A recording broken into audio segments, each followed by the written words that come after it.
දවසක් අන්දරේ රජවාසලේ ඇවිද යන අතරේ මිදුලේ වේලෙන්න දාලා තිබුණු සීනි ටිකක් දැක්කා. ඒ කාලේ දැන් වගේ සීනි බහුලව නෑ. රජතුමාට තෑගි වශයෙන් ලැබුණු සීනි තොගයක් තමයි මේ වේලෙන්න දාලා තිබුණේ. සීනි දැක්ක ගමන් අන්දරේට සීනි කන්න ආස හිතුණා. පස්වාන් දහසකට බුදුවන්ට දේවයන් වහන්සේ කුමක්ද මේ හැටි පරිස්සමට වේලන්නේ? මේ රජවාසලේ පිළිම හදන්න ගෙනාපු පස් වගයක් අන්දරේ. අන්දරේ රවටා hina වෙන්න සිතූ රජතුමා එහෙම කිව්වා.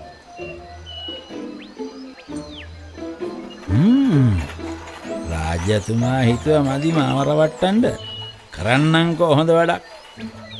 අන්දරේ උපායක් කල්පනා කර කර ගෙදර ගියා. ඔහු ගේ ඇතුලේ හිටිය පුතාට කලබලයෙන් කතා කළා. කොළුවා! කොළුවා! ඇයි අප්පුච්චා? මේ තව ටිකකින් විලාපදී අඬන රජවාසලට එන්න ඕනි. අම්මා මලා කියා හොඳ හැටි වැළපියන්. ඊළඟට වෙන්න ඕන දේ මං කියන්න. හොඳමයි අප්පුච්චා. අනේ අප්පුච්චේ තවත් නම් ඉඳලා වැඩන්නේ.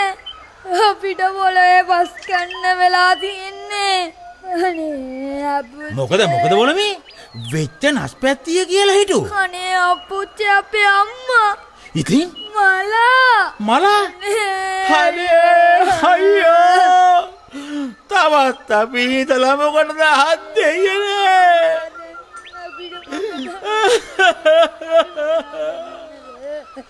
දැන් ඉතින් උන්දගේ කටෙත් පස් මගේ කටෙත් පස් පුතේ උඹේ කටෙත් පස්. ඕක නවත්තපන් අන්දරේ.